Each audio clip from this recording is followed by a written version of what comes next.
what It's okay. others? Let's hope it remains stable. I'm deep in the Great. You're village. very clear now. Yeah, I'm deep in the village, so our network can decide to play around with you. Which village is that looked? Kienjojo. Hey, Deep, climb deep climb in. the hill. Pardon? Just climb on the hill. Oh, a tree.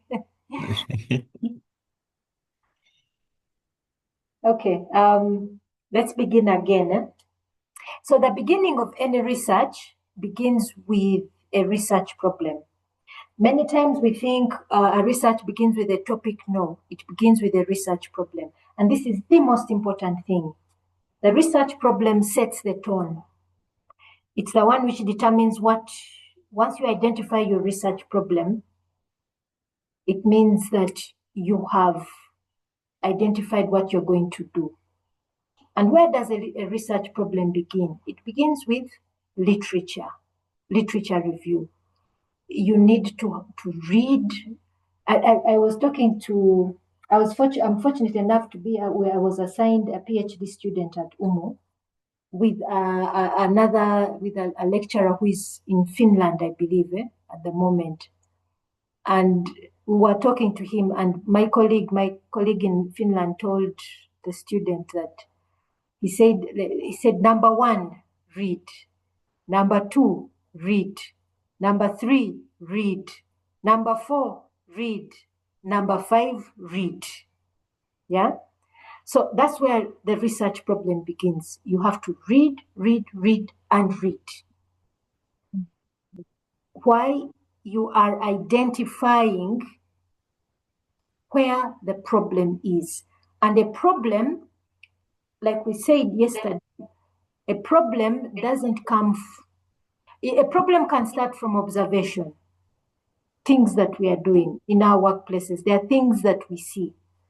But then you get into literature and find out what is being discussed about that area. And more specifically, what has been done and what has not been done. Now, what has not been done is where your research problem begins. Okay? What has not been done. And that's where you come in. That's where when you hear people talk about the research problem or the research gap. What has not been done. And when you do it, that is now you doing research. And you're making a contribution to the research community. Yeah? By trying to fill that gap, that knowledge gap. Now let's move on to find out a bit more what a research problem is or what it refers to. So we look at it as a difficulty which a researcher experiences.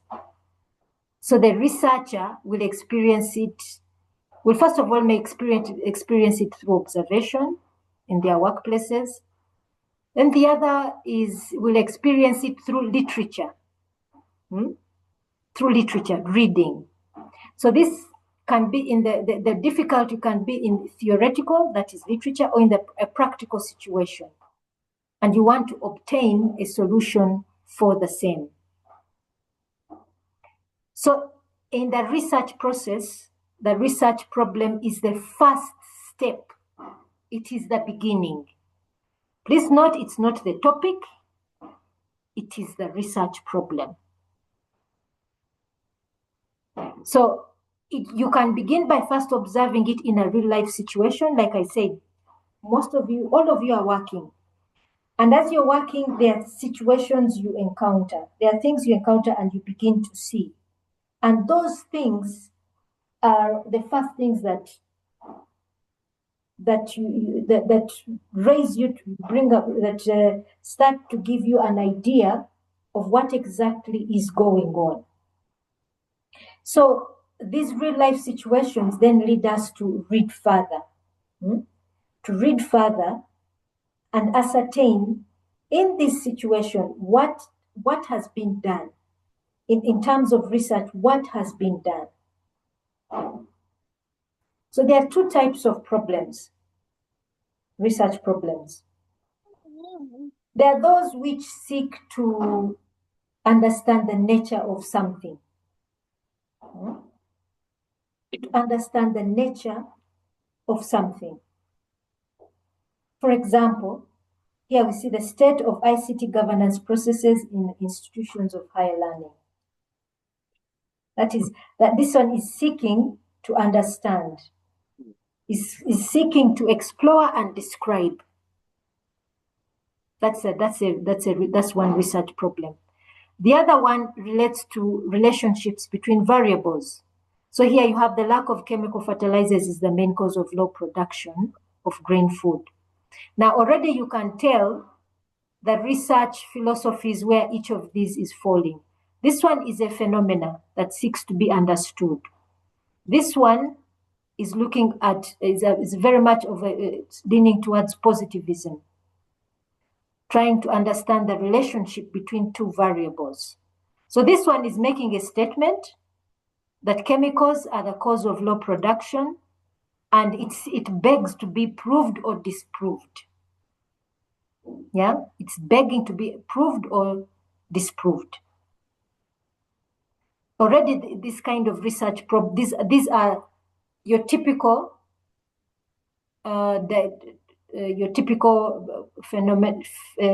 phenomena and positivist leaning type of research problems.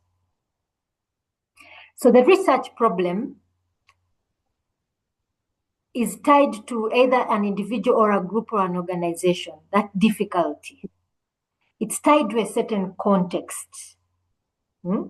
It's tied to a particular context. Now, that research problem begs an objective. That means there's an objective that must be attained. By us experiencing it, we need to have an objective.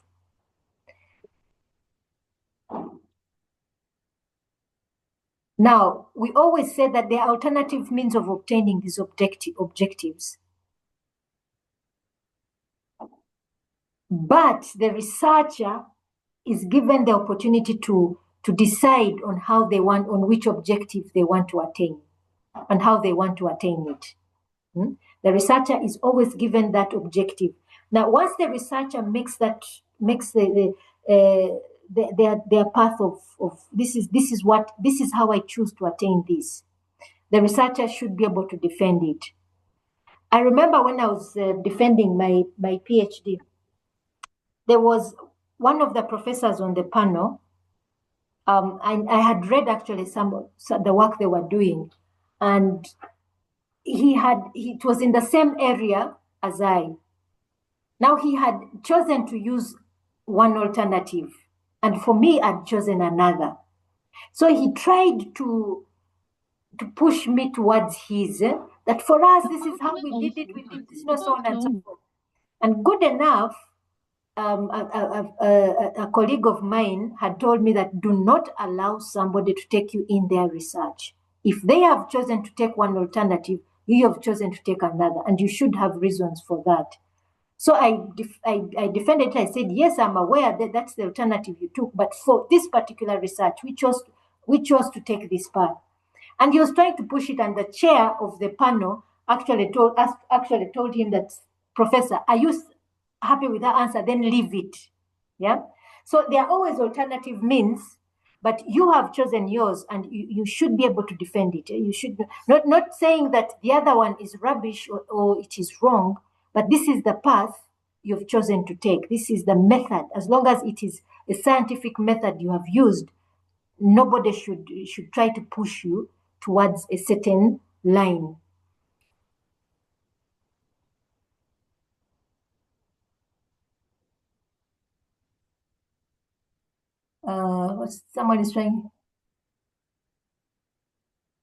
Someone trying to record this meeting as well? I think no, so it's just that I read the AI and it helps to summarize the lecture. Okay. If you can reactivate it again, I'll approve it. Doctor. Now, when we're picking a research problem, there are things that should guide us. One, avoid topics that have been overdone. Okay? Avoid a topic that has been overdone, because in essence, you'll not be seen as making much of a contribution. I'll give you an example. My research was dealing in mHealth. And most of the research which publications on mHealth had been focusing on determining if they were effective on the objective they were set up for. Most of them were on adherence, the mobile applications that were set up to remind patients to take their drugs. And most of them were all research was focusing on were they effective or not, and the answer was yes. So imagine if I had also gone down that path. So for me, I said no. For me, I looked at the gap was saying there wasn't rigorous research done to see what works and what does not work. So I decided to focus on rigorous research that was focusing on specifically sustainability, what is sustainable, what is not sustainable. That's what I focused on, not on whether it was achieving its objective. Technically, something may achieve its objective, but it doesn't survive. The ecosystem doesn't allow for it. So that's what I decided to focus on. And once you do that, once you actually have a gap, you have an identified gap that this is what I'm going to focus. This has not been focused on. When you're doing your defense, there are usually very little questions. Yeah, very little questions. I remember the questions that were posed to me during my defense I was so scared that they were going to be so deep, but they were so easy because truly there was a real gap which I focused on. So also for you, once you have an actual gap, so this is something that has not been tackled, and I want to tackle it. There will be very little questions regarding that. And of course, the other things come in: an appropriate research method, good analysis, and so on and so forth. Avoid controversial subjects. Yeah? Avoid controversial subjects. And also subjects that are sensitive. Avoid those. Now, of course, for ICT, we're lucky. ICT is normally quite neutral. Doesn't bring in other things, but for some areas, for some people, you find they can't avoid being controversial or people getting emotional about it. I remember I attended a session where there were PhD candidates presenting their work. And I remember particularly there was a lady who was doing her research on land distribution, specifically on the land disputes between Buganda and Bunyoro. So I'm not very clear about the history, but I think there was some land that was taken during colonial times and some land that was taken from Bunyoro and given to Buganda. So as she was presenting her work, I remember she got so emotional. So when she finished, panel members actually advised her that she shouldn't take this topic because they are saying clearly you're very emotional about it. And one of the things about research is objectivity, being objective with what you're doing. Then I remember another PhD student was also was trying to do research on the origins of man. And he wanted to use oral history to prove that man came from the earliest known man started in Africa. Now, this man, I don't know if he was Black American, but he had definitely a very strong American accent, black, yeah, and he was black. And as he was presenting, he would say things like, they undermine us, black people, the Americans, blah, blah, blah, so on and so forth. So again, the same thing was told to him. He said, first of all, you're using oral history. Two, you're a black American. where is the objectivity in your research? So those controversial topics are very, very things to avoid. Your research problem can be too narrow or too vague. Yeah, it needs to be really precise, really, really precise. And here, work with your supervisor as you narrow down on your research problem.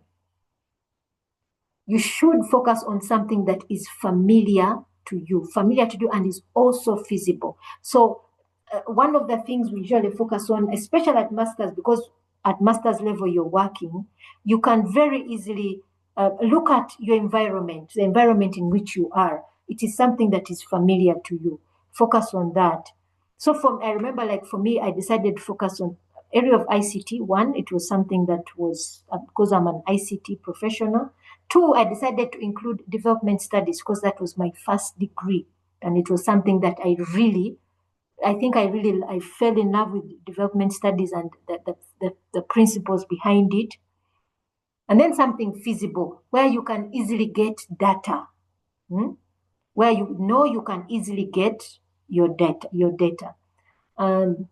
In our class, we have a soldier, but imagine if I, as Sheba, decided to do research where I need to get information from the army.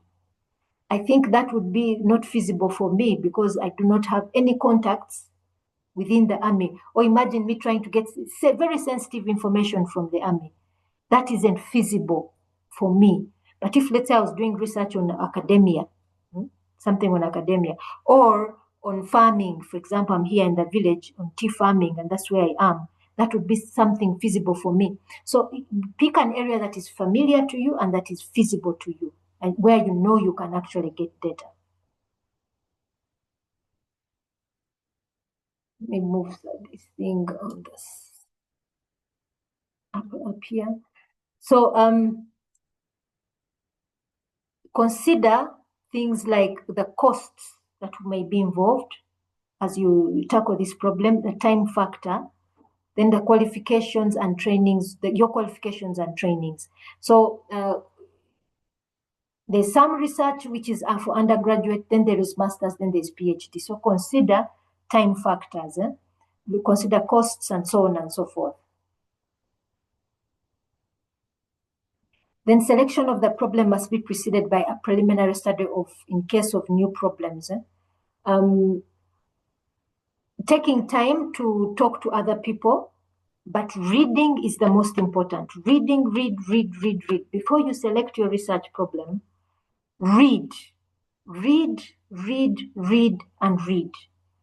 As far as that problem is concerned, exhaust yourself in reading it to see, especially on what has been done, what has not been done. I'll give you an example. For ICT students, normally they like to focus on developing models or frameworks. Before you develop the model framework, has a model or framework been developed? Rather than develop this one, why not say I want to validate this other model or framework that was done on the same context? Does it work? Or can I modify this framework for this context and evaluate, rather than do something from scratch? Think about things like that. Focus on, but reading, I would say, is the most important. Yes, Edward. Doctor, morning. Morning. I need some clarity on some statements that you made. Yes. When it says that we should avoid researches that have been highly done. Yes. Are there any indicators that say, okay, this research has been done? Because ideally, when we look at the problems we're facing generally, somewhere also those problems have been faced by other individuals, whether locally or internationally. Those problems have been faced, and I'm sure there are some researches that have been done on. So I don't know if there are indicators that can tell you this research has been overdone, avoid it. Yes, publications. The publications will be there. As long as something has been published, that demonstrates research has been done. But if nothing has been published, then research has not been done. So publications, that's why I'm saying read, and read. Read the publications. Someone could have done something and found a solution but has never published it. That means nothing has been done. As long as it has not been published, then it cannot be considered as being done. As long as you do it and you publish your findings. So publications, that's why I'm saying read. What am I saying? Read publications, scholarly articles. Have I answered your question? Yes, please. Thank you. Doctor, Yes, please. for me, I have a problem on where you talked about identifying a problem. Now, my question is, when I'm identifying a problem, is it a problem in the general aspect, or it's a problem related to my case study? For example, if I'm going to do something in academia, and Uganda Matters University is my case study, you could find what you think is a problem in any of the systems used at Uganda Matters University. Okay? It could be, they could be having the same system maybe at UCU. But at UCU, they don't have the same gap like you identify it at Uganda Matters University. So do I go ahead and do that research specifically trying to cover the gap at Uganda Matters University, regardless of what happens in UCU? Okay. Now, that's a very good question, Emmanuel. What then, you're asking basically, what then does it, the question, is it an organizational problem or is it a research problem? How do we know that this is a research problem and not an organizational problem? Now, let us say Emmanuel has identified that at UMU they are using this system and things are not working. Yeah, the system is not giving the results that it should. Okay. Now, what's the first thing Emmanuel should do? I think Emmanuel is preempting some of the slides ahead. Let me just move to this. Let us say Emmanuel has noticed that UMU is not effectively using its e-learning system or its e-learning platform. Let's say the e-learning platform. They have Moodle, but maybe 40% of Moodle is actually being used, its functionalities.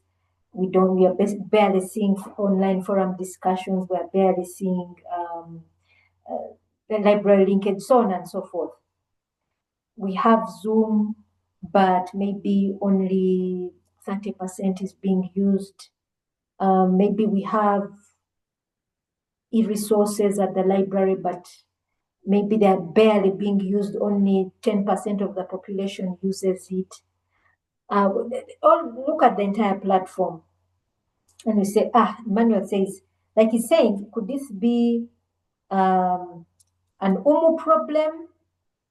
Maybe at UCU it's being used. Now, the question is, how does Emmanuel now begin to formulate a research problem on an organizational problem that he has seen? He can decide to first identify it, to expand it into a broad study area. What he has seen, can he first generalize it, let it stop being just UMU, that UMU is not using its online tools, its e-learning tools effectively? Then can he first broaden it? Is it possible for Emmanuel to broaden it?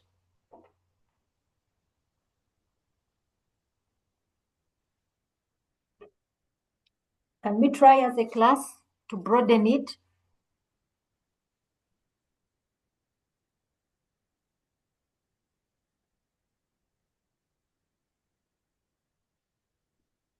Doctor, if I may ask, what do you mean by broadening this problem? Okay. Can we take it out of UMU, in other words, and think of it in the most generic terms?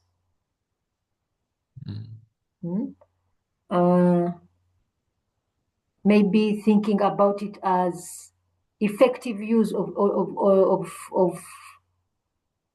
e-learning tools in a university environment. Instead of thinking about UMU, then we talk about effective use of e-learning tools in a university environment. We broaden it. Now, if we broaden it in that sense, we have taken UMU out of the image, but we're thinking that if any university has... I understand you, man. Pardon? Yes, Pius?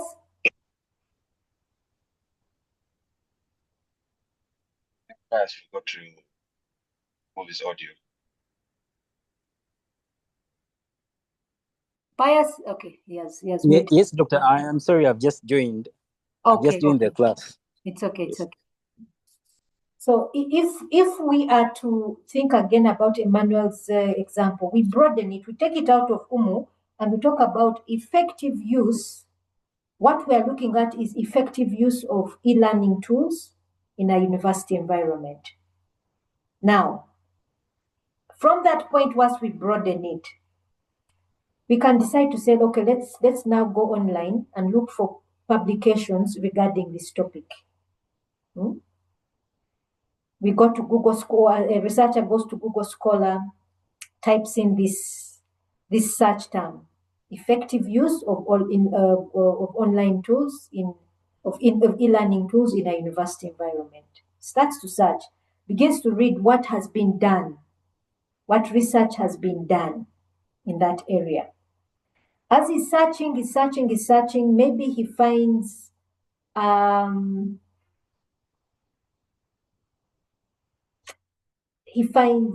let us say, maybe a framework which supports implementation and effective use. And then he says, okay, I found this, it was developed in Europe, and it's giving reports that it was very effective. The publications show it was effective, and he says, why don't I apply this in UMU as a case study?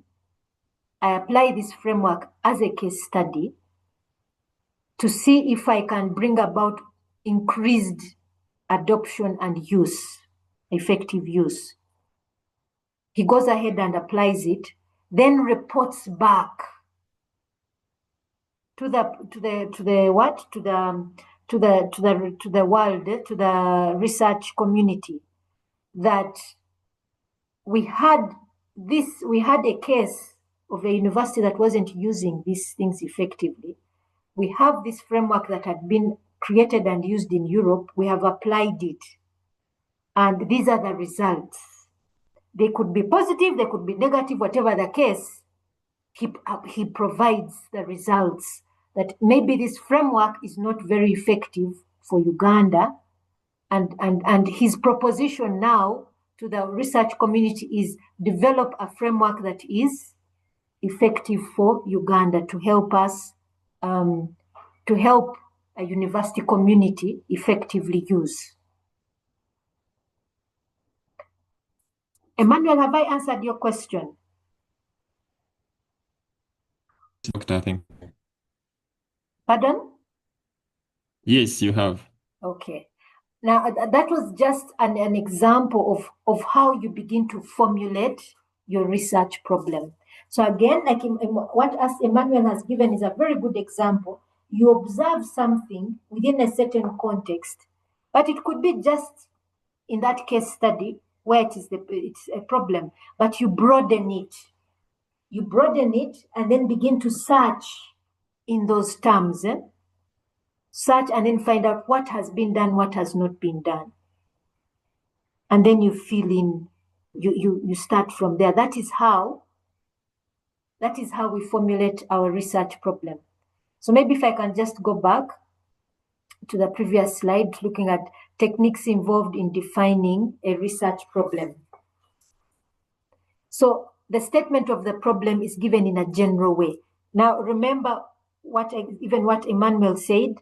You observe something in a context, then we generalize it, remove it from the case study, and we begin to generalize it. Now, even when you begin to write, don't talk about your case study. Talk about the problem. Okay? Don't talk about your case study. So if Emmanuel was to have, let's say, that particular topic, he wouldn't start by talking about Uganda matters.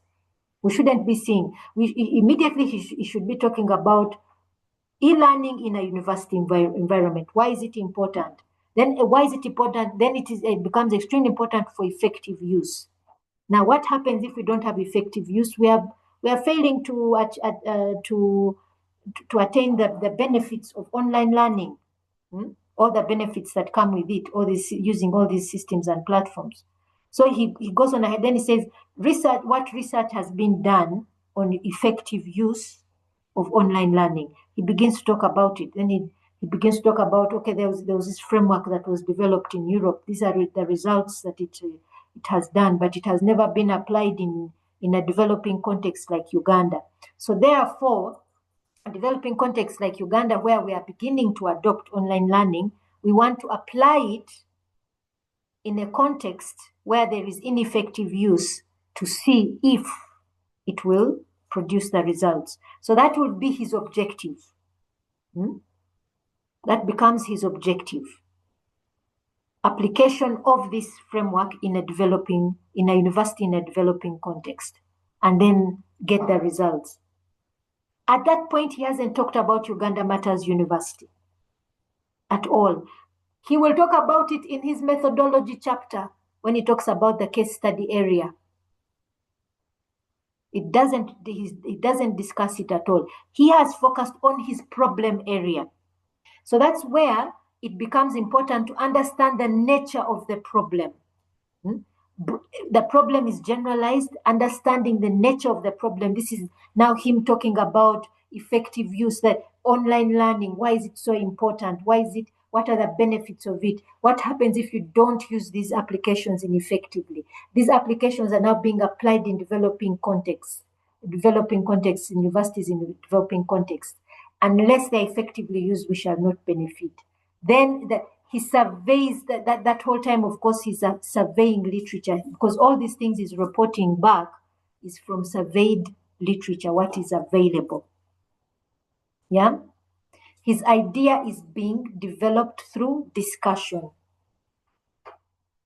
So in that time, he has not talked about the case study. He's talking about the problem. So your chapter 1 should be essentially the problem and the objectives. What your objective is. The problem should be thoroughly discussed.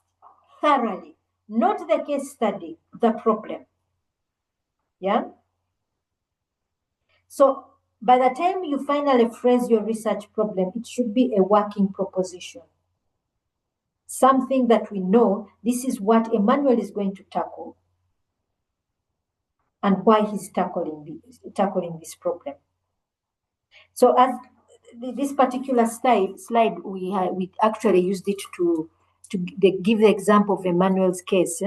You first identify the broad area. Then you can break it down. We had identified the effective use of online learning. Then we begin to break it down as we move further to say what has been done in Europe, what has been done in Africa, what has not been done in Africa, and we want to apply it now in a developing context. Yeah?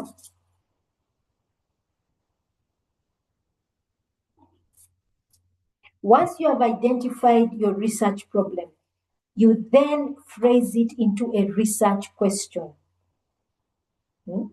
Phrase it into a research question. That research question can then be turned into the main objective. So here we have an example. What effect does daily use of Twitter have on the attention span of under 16 years? So can we turn this into a main objective? That research question. Can we turn that into an objective?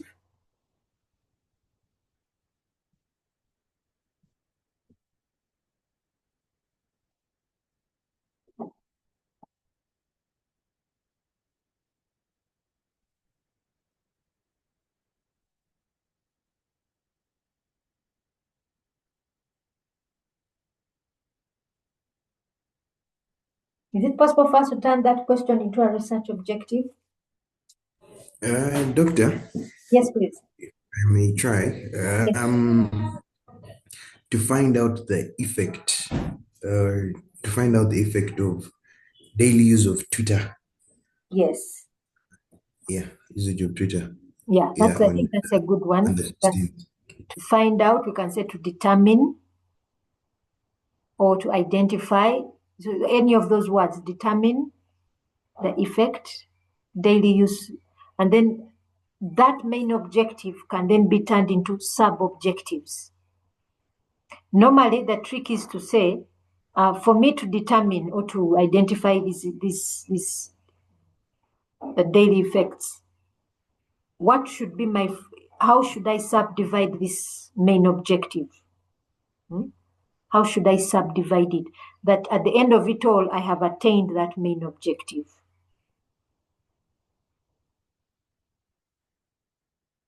That is how we come up with our sub-objectives.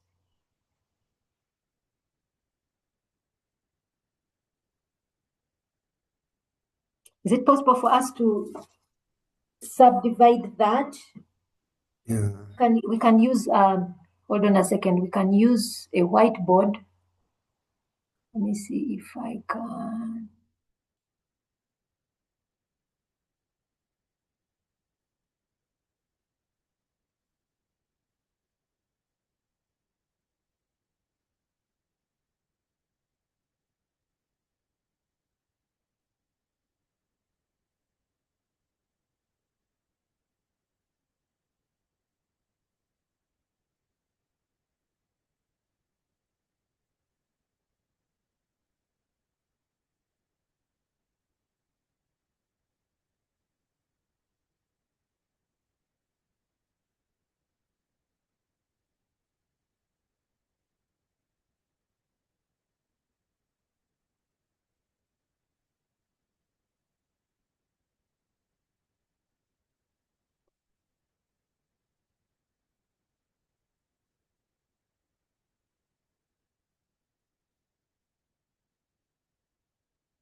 Okay, can you all see the whiteboard?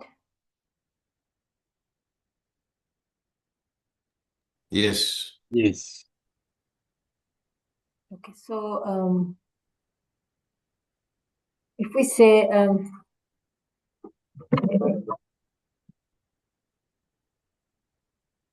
determine the effect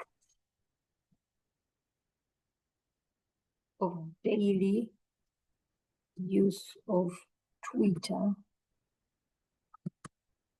on under 6-year-old.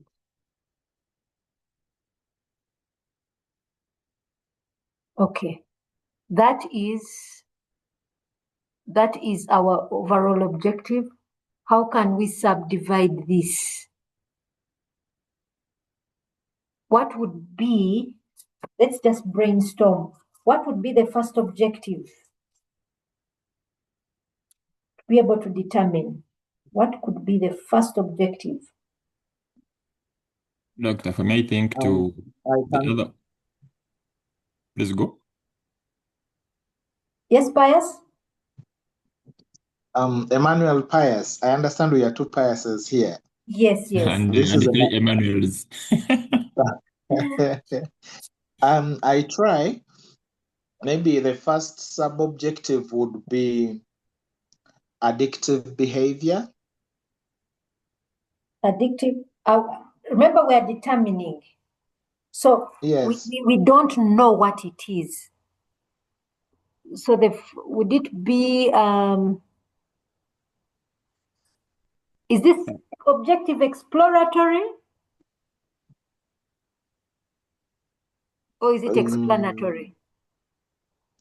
Look, I think it's exploratory. Exploratory. So what's the We are first trying thing? trying to explore the effect Trying to explore the Yeah. effect. of Twitter on under 16 years olds.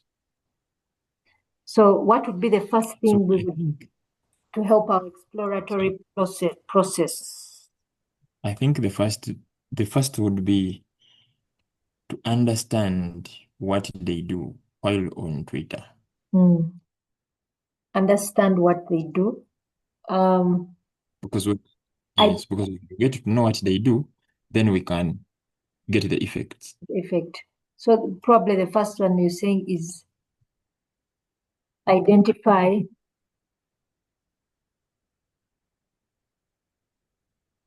online activities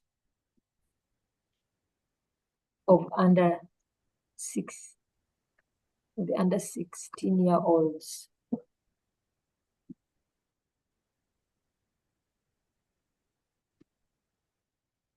On Twitter. Is it identify or understand? Is it I think understand. Understand. Identify and understand. Because we may not know them. Then the next thing is probably Doctor, also yes, please. I have a question. Yes, When please. we do, for example, like the second bullet, okay, the first sub-object, when we say to identify and understand online activity, and we limiting ourselves to just that because I think all the others, okay, for example, I was looking at what they do, then I wanted to look at who they follow, who they follow or who follows them. And then I wanted to look at average time spent on a daily by this under 16-year-old child. Yes. So when we say in number one that we are identify and understand online activities, I'm thinking, haven't I blocked myself? Because whatever I'm going to look at is online activity. So I'm thinking, what if we break it from online activity? My worry is, okay, my concern is if I say online activity, it's like I have bundled everything there. So I don't have other things to break. If let's have trying to understand. Let me first listen. Let's first listen to Peter. And then we see Peter, you have your hand up. Yes, Dr. Shaba. Maybe if I may try get another objective, since this problem has two aspects to it, the effects of daily use of Twitter, and the second, the attention span, on over under 16-year-olds. So if I may try, another objective would be to, if I help me phrase this better, to understand or to determine the correlation or the relationship between the daily use of Twitter, yeah, and the attention or as an effect on attention span of under 16-year-olds. Okay. Already, when you put that objective, you're making an assumption. Are we now being exploratory or explanatory? Because we're already talking about attention span. Is that being exploratory or explanatory? That is one. I would say, yeah, okay. Because I by the would time we're say talking about, that would if we're be talking about attention right. span, we're already we are, what do they call it? We are already insinuating a causal relationship. So if it's a causal relationship, is it still exploratory in nature? Because the research question is, what is the effect? So what is the effect means we don't know, we want to know. Yeah. So we can find that it is educative, actually. We can find that it helps in socializing. Then we can find the negative. We can find both positive and negative effects. The bare question itself is insinuating that we don't know.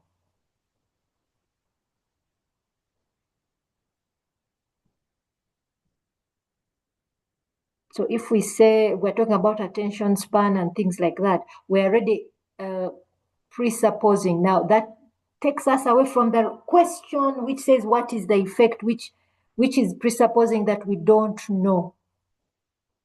We're exploring.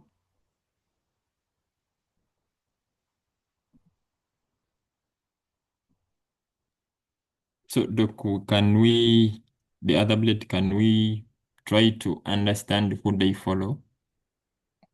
So the first one could be identify the online activities. Should we say, okay, let's first put a pause on the first one because you are thinking you're boxing yourself in. So the next one could be identify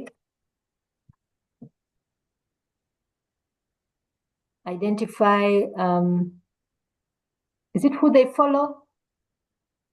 Identify. Yes. I want to Who make they it more follow? Oh, who they yes. follow. Yes, Doctor, I would suggest why. Yes, please.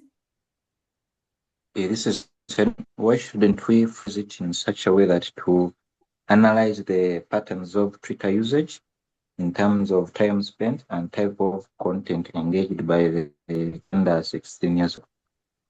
So it said analyze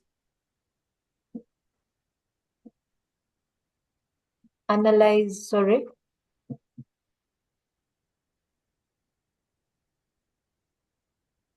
Twitter usage.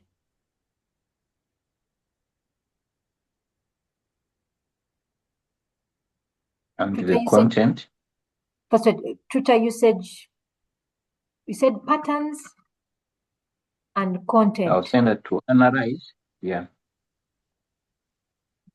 And content, patterns and content of. Henry, do you have a comment in between usage and patterns? And the patterns that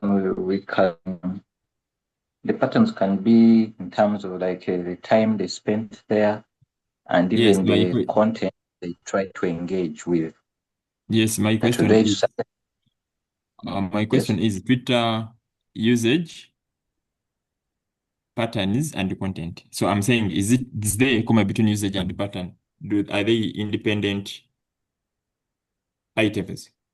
And a usage, then the pattern is, or it's one? I think it is usage patterns. The way I understand it may be depicting the frequencies, after which time durations these people get to Twitter. Okay, now I understand. But I think also Emmanuel's point of the online community is also key. Who it is they are communicating with. That person they associate with. Yes. Should we because say that person has a big influence on them. Yes. And could we say an analysis of the online community? Community.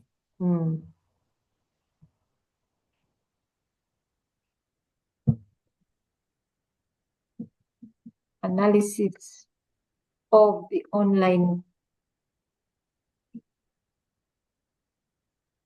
community of under 16-year-olds. So I think this we can get rid of this one. Then we have these two.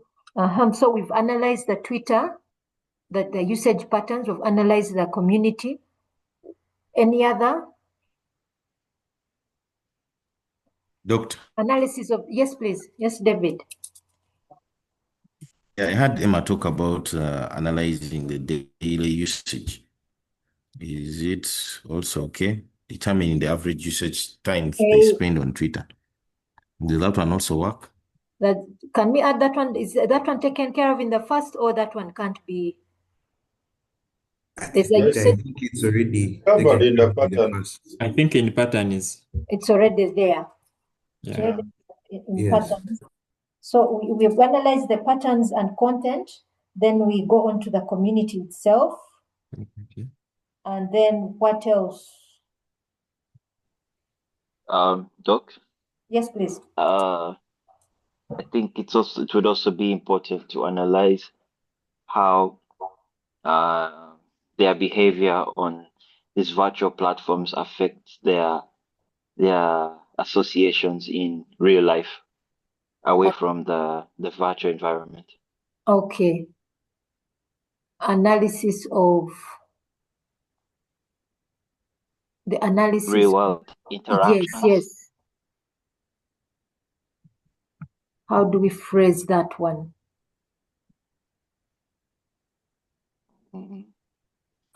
Excuse me. Yes, please. Isn't that taking us back to the problem? Yes, that's what I was also thinking. To the main problem, the effects. Yes, it is taking us back to the main problem, because we are trying to dissect through and we are trying to analyze the effects of daily use. So I think that is a statement taking us back to the problem. Okay.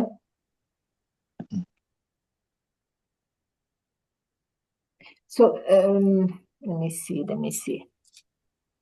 If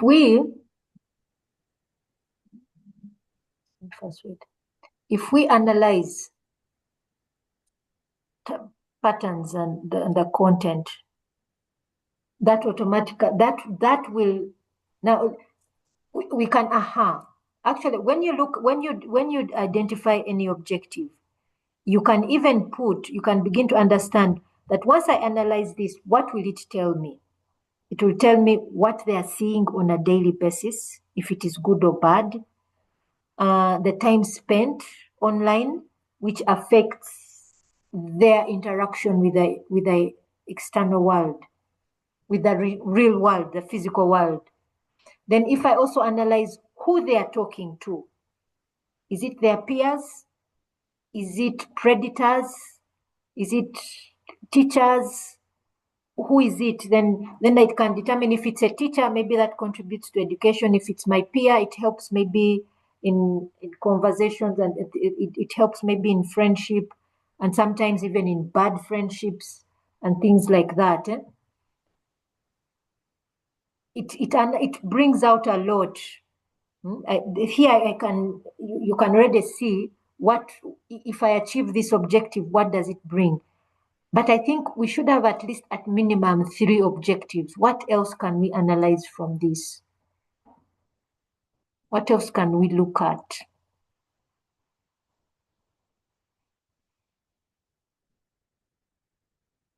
Is there anything else?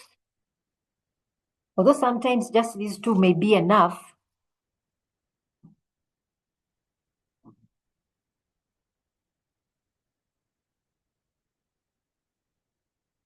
I really can't see what else we can look at. We've looked at their patterns and content. We've looked at the community they are interacting with.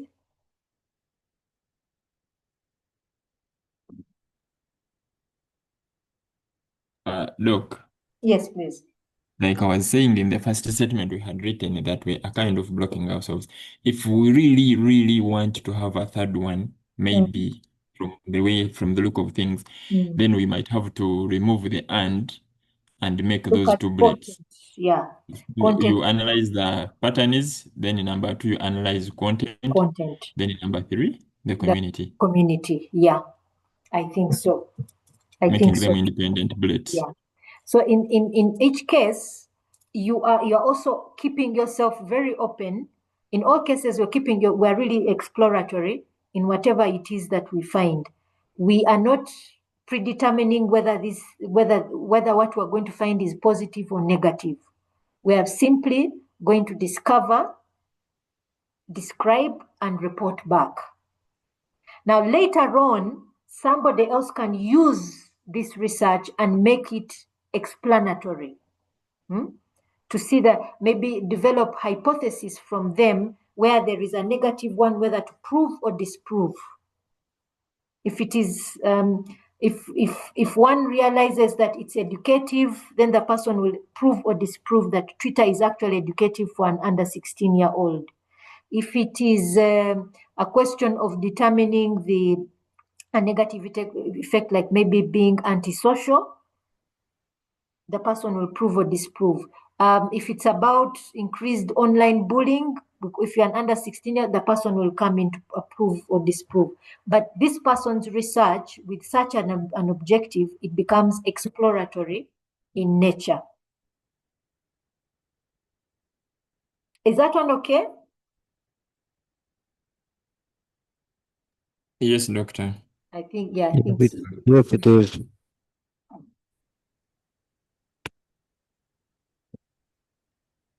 So I think that one has given us a really practical look at how we can develop a research question, which then turns into a research objective. Let me see, there is a comment here.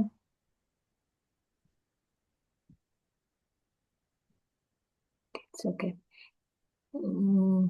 Let's move to research questions. We're going to look at qualitative research questions. Then next time we meet, we shall look at the quantitative.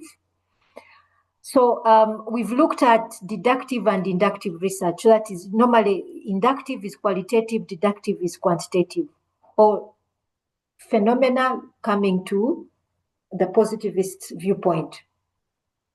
So a qualitative research question, or that one which is looking at a phenomena. Typically what we've seen here is a qualitative research question. What effect does daily Twitter use? Yeah, it's more leaning towards qualitative. So what is a qualitative research question? A qualitative research question is not assuming anything. Just like what we've seen above in the previous slide, it's not assuming anything. It's going out, it is seeking to explore a phenomena. You have the central question, which is seeking to explore.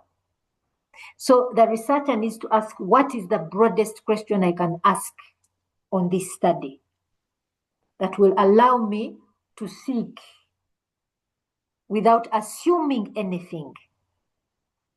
So usually these questions start with what, how, in what ways.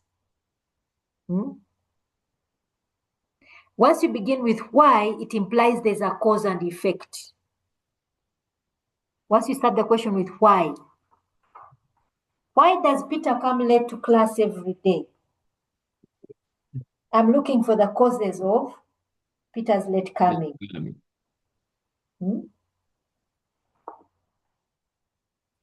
Sorry, is there a question? Kaluya, do you have a question, Emmanuel?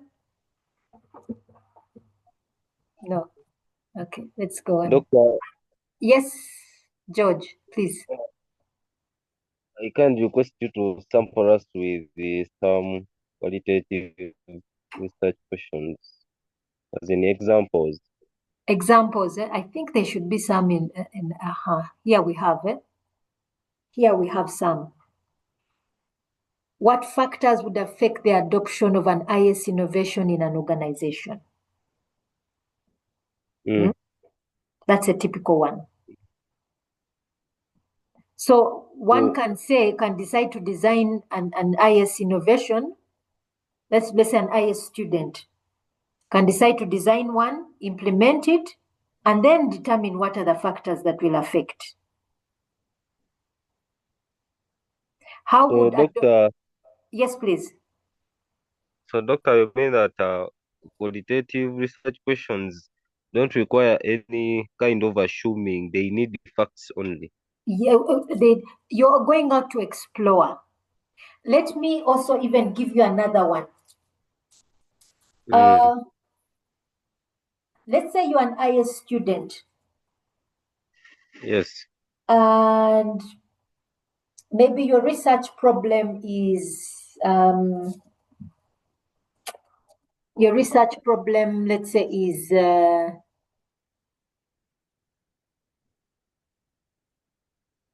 is designing an e-learning mobile app. Yes. For university students. Yeah? Yes. But maybe this app, such an app has not been developed for a university in a developing context. So your question is, what mobile application can be used? What e-learning mobile application can be used by university students in a developing context like Uganda? Yeah, that is your question. Yes. So your objective is to design one, but in designing one, you must design one specifically for the Ugandan context. You're considering the user. You want to determine who the user is, what kind of university student comes into a Ugandan context. What kind of user would you expect in a Ugandan university? You're looking at literacy level, mobile literacy levels. What kind of gadget do they hold? What kind of gadget are they used to? The most typical. So that would be your first objective, to clearly define that user. 2, what kind of platform, what kind of tools and platform will they use? So that means what kind of typical phone would that kind of student use? And that therefore, then 3, what kind of infrastructure exists? Yeah? What kind of infrastructure exists for this student? And then finally, with all of this, what kind of mobile application would come here? That now becomes your design. Yes, doctor. So in this case, you are coming out before you I've already given you a research question, and I've created for you your sub objectives. And those ones, once you answer each of them, you finally design your application. You finally know what kind of application should I build. My application maybe should be able to sit on an Android phone.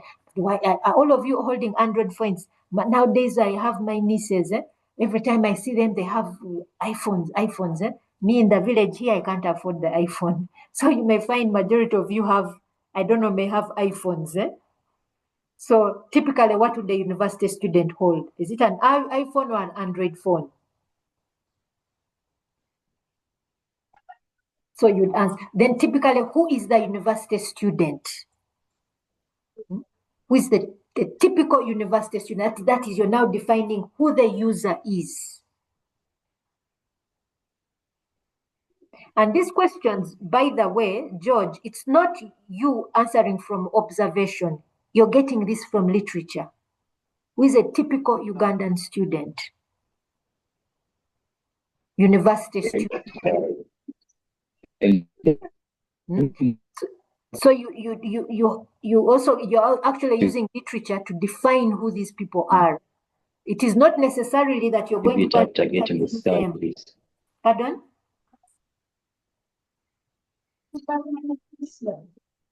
Just up here. Sorry, George. Who's speaking? I think someone else, Doctor, not me. There's someone called Zoom Room 2.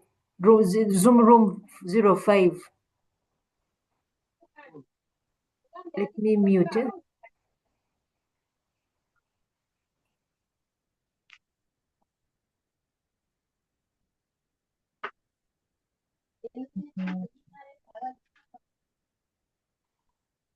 It's not allowing me to mute. Zoom Room 05, can you mute?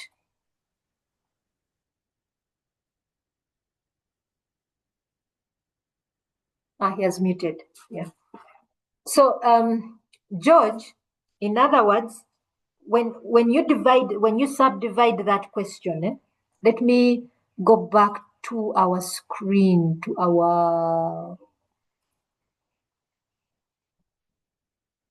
whiteboard.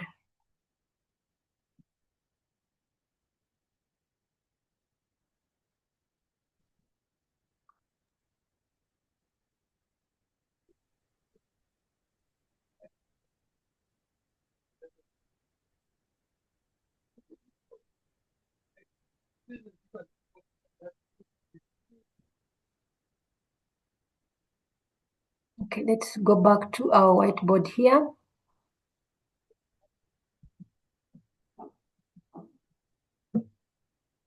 We said the question was, what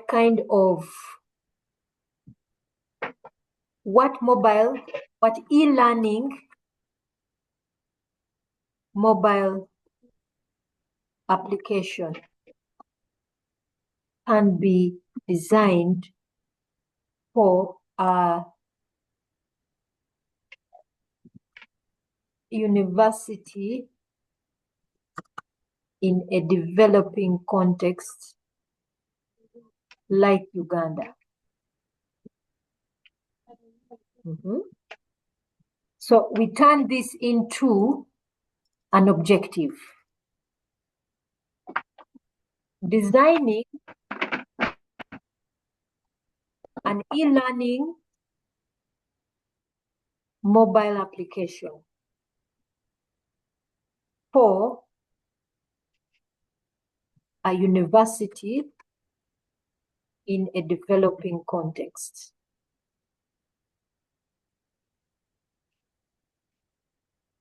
Like Uganda, I can say like Uganda.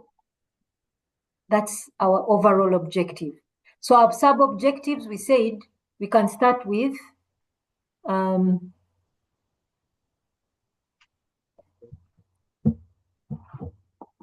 we determining a university e-learning user? How do we phrase it? Do we determine, do we identify? No, we don't identify.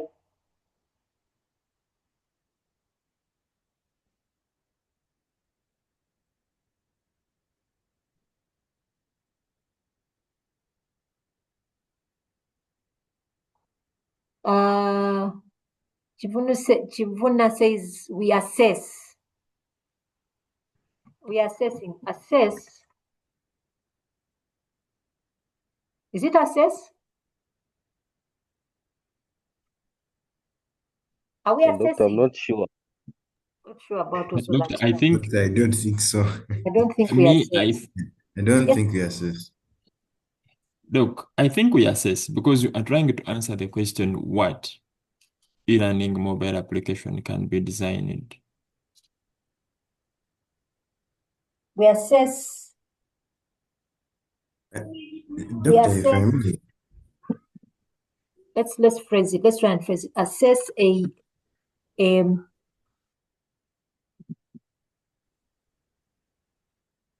an applicable mobile application for e-learning. No, we first want to design the e-learning application, e-learning mobile application. We must first understand who the user is. Doctor. Yes, please.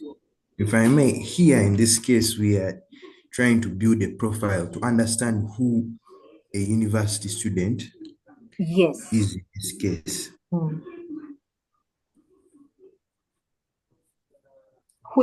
To build a profile. Now, how do we phrase it?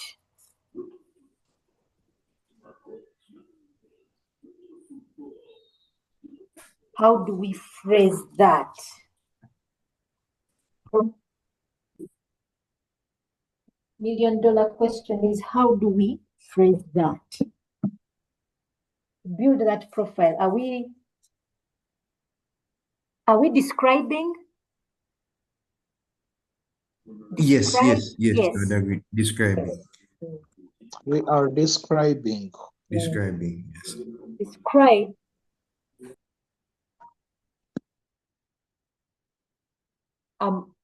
Describe a university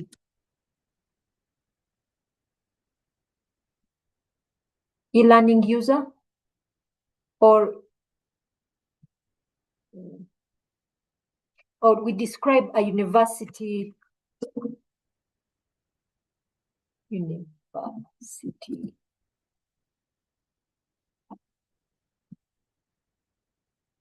mobile, a university student. What I have to be very specific. A university, it can't be no. Sorry. It can't just be the student. It has to be both the teacher, the lecturer, and the student. Yeah, a university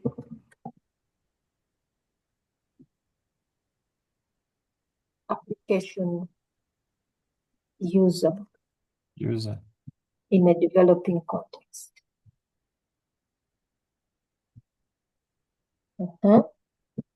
So that would be the first one. So here we would be you'd be providing a profile of this user. Mobile literacy levels. Literacy levels, mobile application, or rather, no, it's not mobile application, but ICT literacy levels. Yeah. Income levels. That means what kind of application would they use? What is accessible and what is not accessible to them? Yeah. So as a university student, do I have access to good internet network? Do I have access to a mobile phone? What kind of mobile phone do I have? Do I have Kabiriti or do I have a smartphone? If I have a smartphone, what kind of smartphone? That kind of, you're giving a complete profile to say that by the time I design this application, any student on any university campus in Uganda should be able to access. Yeah? Yes. So that would be the first objective. The second objective would be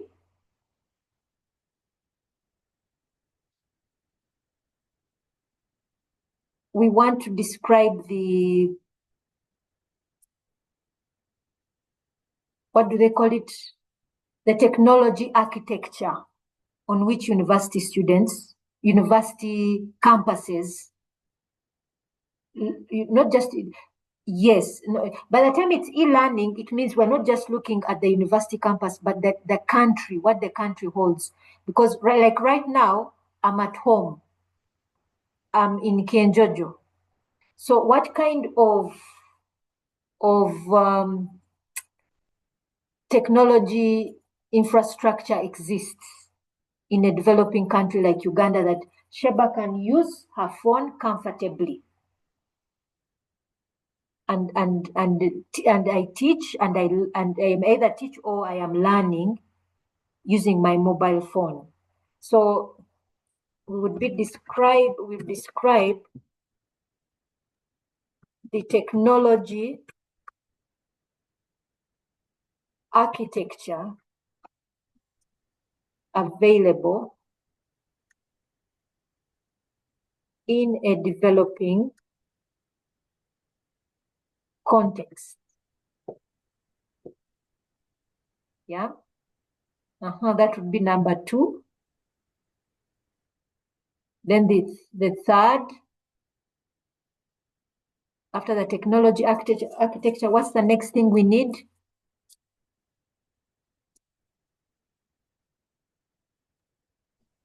I think Yes, we Doctor. also need.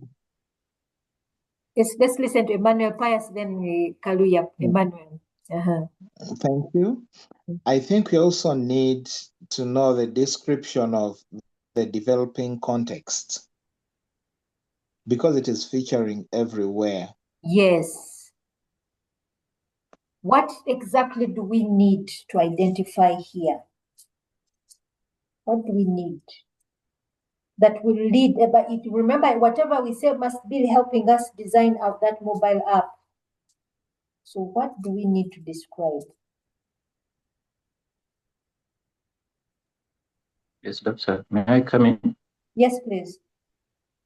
Yeah, this is Henry. So Yes, for me, when I look at the main objective, which is saying that what e-learning mobile application can be designed for university, I think the first thing we should look at is that for us to first identify the learning needs and the challenges faced by the university students in Uganda in regards to online learning. Because in that way, we can be able to know what the students need. So in that way, we shall be able to know the essential features or the functions that we can be put on the platform. And even if you look at the challenges, we shall be able to know that most of the students in Uganda, they have Android, meaning you look into the extent of developing Android-based. That most of the students, they have smartphones. Then that one rephrases how we proceed. So me, I would think also another objective can be to identify the e-learning needs and the challenges faced by the university students in Uganda. I don't know if there is enough can add on that. Okay, let's listen to Kaluya. Thank you, Doc. For me, from what I read from the question, it says, what e-learning mobile application can be designed for a university in a developing context like Uganda? This means, from what I pick from this question, already some studies have been done, and here we are at a point, it's like a decision has been taken, we have to go in the university environment. Here, the question is just what mobile application can be designed. It's like a decision has been taken, we have to go e-learning. Here, we just need to identify what application can be developed in this context. Yes. So for me, what I was looking at bullet number 3 is describe the access to internet. I don't know whether the team can help me, whether architecture and infrastructure are one and the same or different. Yes, technology architecture and infrastructure, are they the same? Yes, and also to go back on your point, Kaluya, when we look at the question, again, it is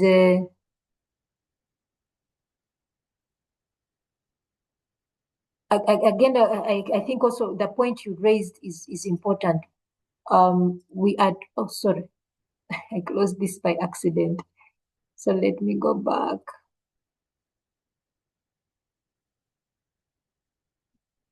When you look at the question, what e-learning mobile application can be used? I want to see how I can bring this. Let's bring it down here. What e-learning mobile application can be designed for a university in a developing context? So some of these things are very telling. When we say things like developing context, it automatically we're saying we have mobile applications, e-learning mobile applications, but what can actually sit in a Ugandan context? Looking at everything and the ecosystem that is supposed to support a developing context.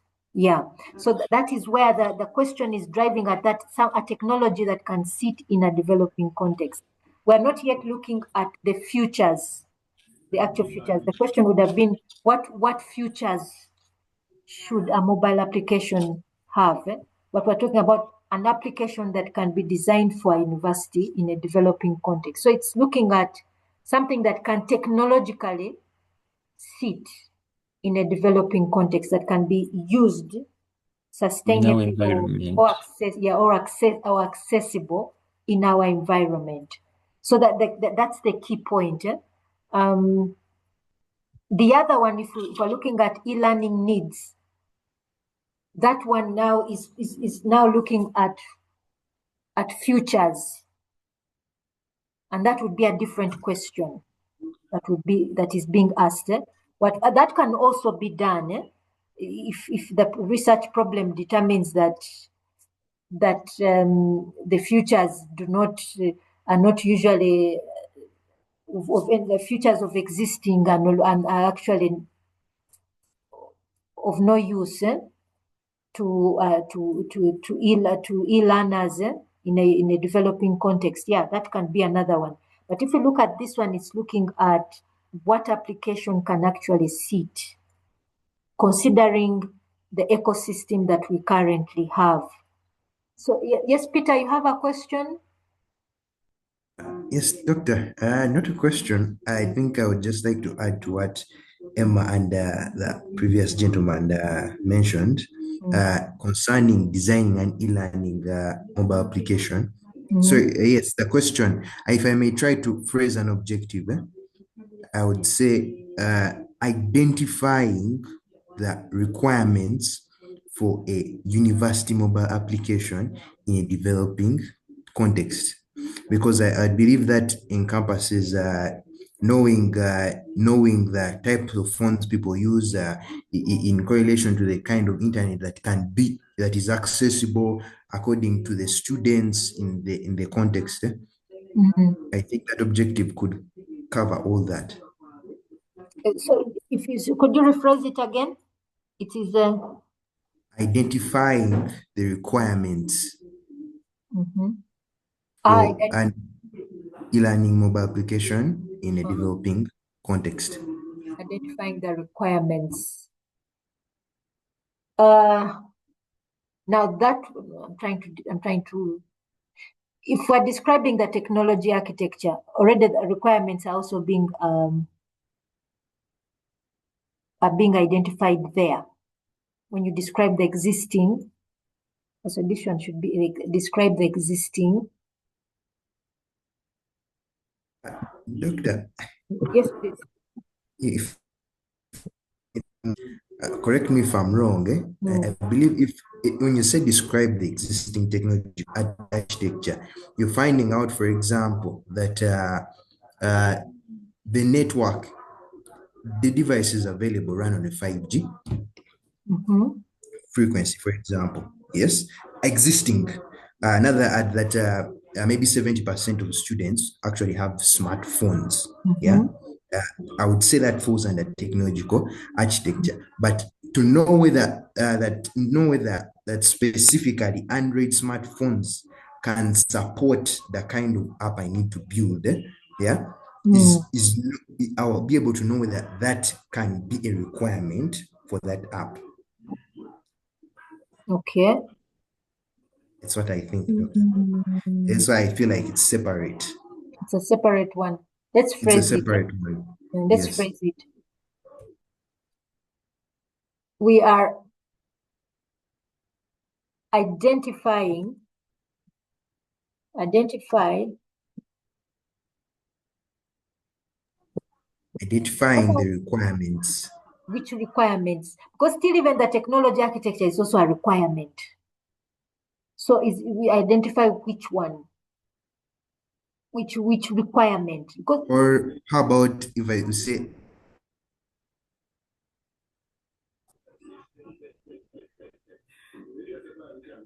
other? which requirement? Because still even the technology. Or how about the functionalities for the mobile application? There we're going back to, and we're going back to the needs, e-learning needs. I think so there. We're going back to the e-learning needs. Here we are taking the assumption, that generic e-learning functionality remains. Take an example, Moodle. I don't think anyone was asked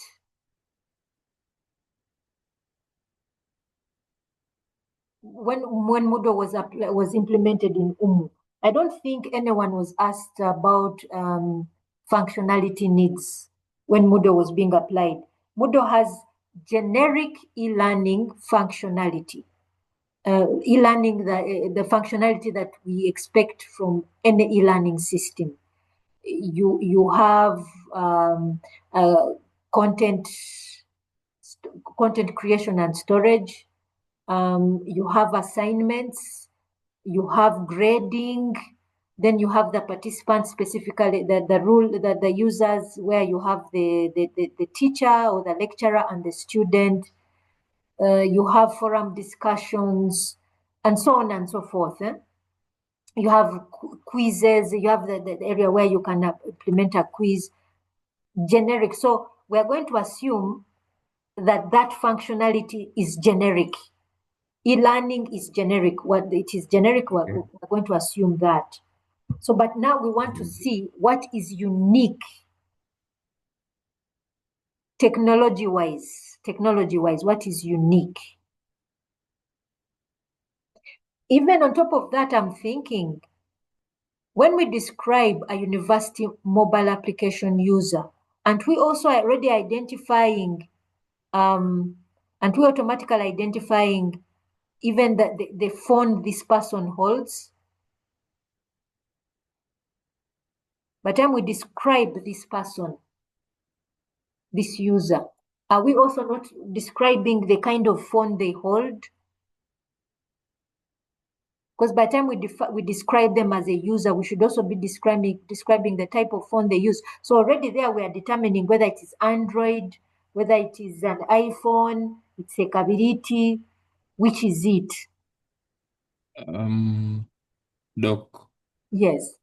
For me, I think in number one, when we are describing the user, we are describing, like you talked about, the ICT skills levels.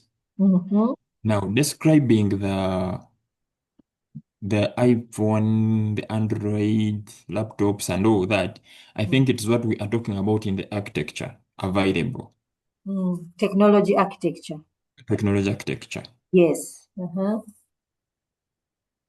So that's what I was saying in number the other time. I was asking whether when we describe the technology architecture, does that include the infrastructure in terms of internet and the speeds of the internet? Like my friend was talking about 5G and all that.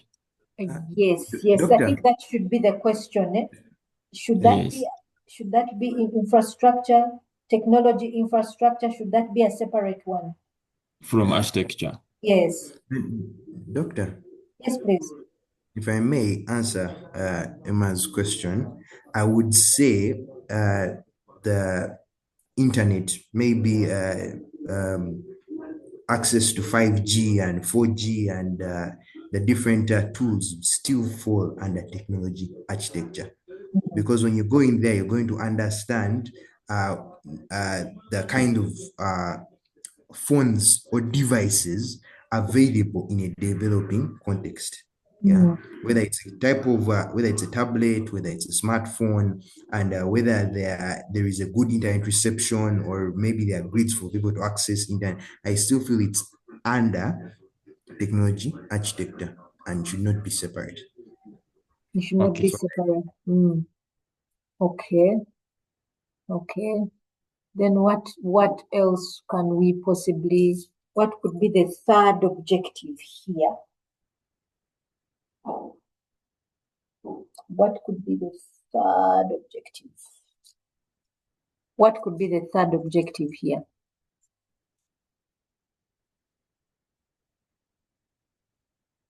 Now, Doctor, I think the third objective should be about the context of a student in Uganda. We have not talked about it. The context itself. So here we are talking about income levels. What are we talking about in the context?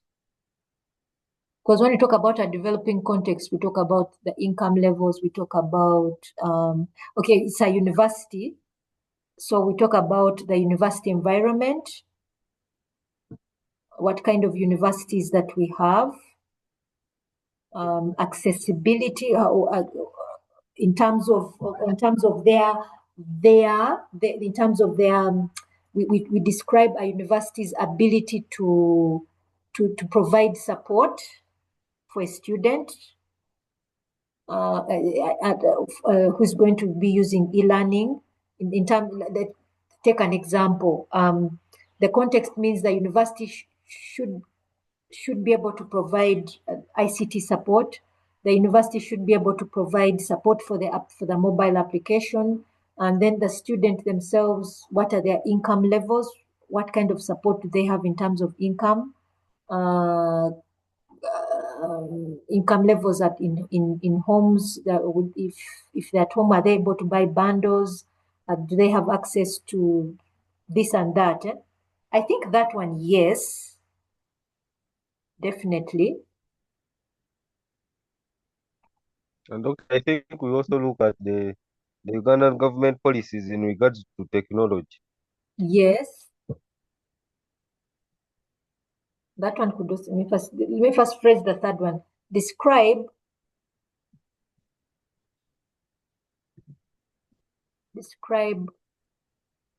the current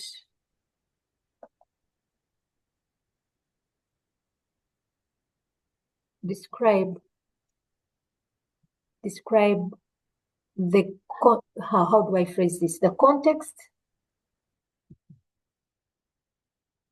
Describe the current context of a university mobile application user.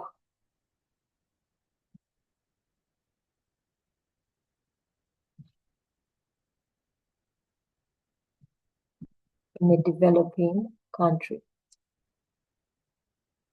I didn't want to use the word context again. Something like that. It could be better phrased, I think.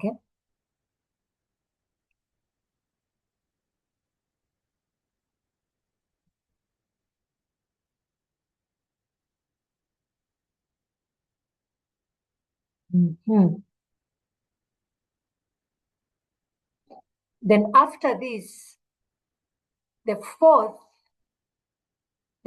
one, in terms of policy, can't policy come under here? Existing technology architecture. Because policy, it could be I think that could be a subtopic under that. Yes. Very much, yes. Yes. So I'm thinking yes, the fourth objective is once we have all of these, we then now design our mobile application. Design and implement it. Design, implement, and evaluate to see if it is conducive, if at the end of the day, the result we describe is that once we've designed this, can this now exist in this context comfortably?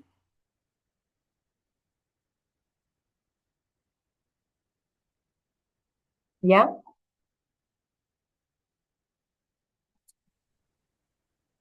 Yes, Pius? Emmanuel? I'm following doctor. I'm getting it right. Yeah. Okay. So the fourth and final would be designing the application, design, implement, and evaluate their mobile application in its context. So the end result, what you would report back would be, after defining this context clearly, can this application be easily, can it be sustained comfortably within this context? And it's either yes or no. Yeah. Or maybe it can't be, but there is this thing and there is that and there is this. Maybe the users, you report, these are the things you would report back. So at the end of the day, you would find that your field research would be, after implementation, what the users are saying, how they are experiencing using this mobile application in their current context. Yeah, in the context in which they are. So for example, let us say Sheba is here in Kienjojo, it's implemented for her, and Sheba will tell you what her experience is in terms of the technology architecture, the current infrastructure that exists, the salary that she earns from UMU, can it help her load bundles, the network that currently exists where she is, can it support the activities that she does online? That's the feedback Sheba would be giving you, because she's in a university. This is that she's in a developing context, and she'll be able to tell you whether it can do technology-wise. So now, this would be very different from one who is focusing on the e-learning functionality or e-learning futures. I remember who had raised the point of e-learning futures? That was me, Doctor. Yes. Now, if it was in that context, then we'd be looking at if the e-learning futures are answering my e-learning needs, my teaching needs. Then you'd be asking, the evaluation would be if those particular futures are responding to my e-learning needs, which becomes different. That becomes what they call, in the teachers call, pedagogy and so on and so forth. Is it pedagogy or something? I don't know if I'm mispronouncing it. Yes, Doctor. Yeah. So here we'd be looking at the technology within the context, with the developing context. Is it working for me where I am seated? You who is in Kampala, there are some of you in Kampala, some of you may be in a rural area. There are those who are seated at the university itself, like the infrastructure that exists there. Is it supporting?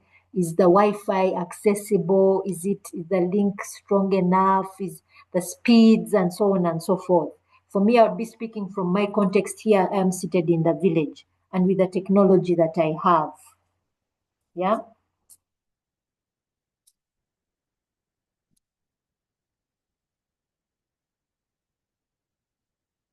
Are we clear on that?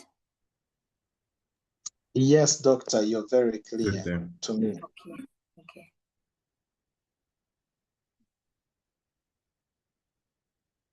So I hope this one has been, I think it has taken us quite through a lot. It's actually 11 I'm seeing, but I think our discussion has really taken us through quite a bit.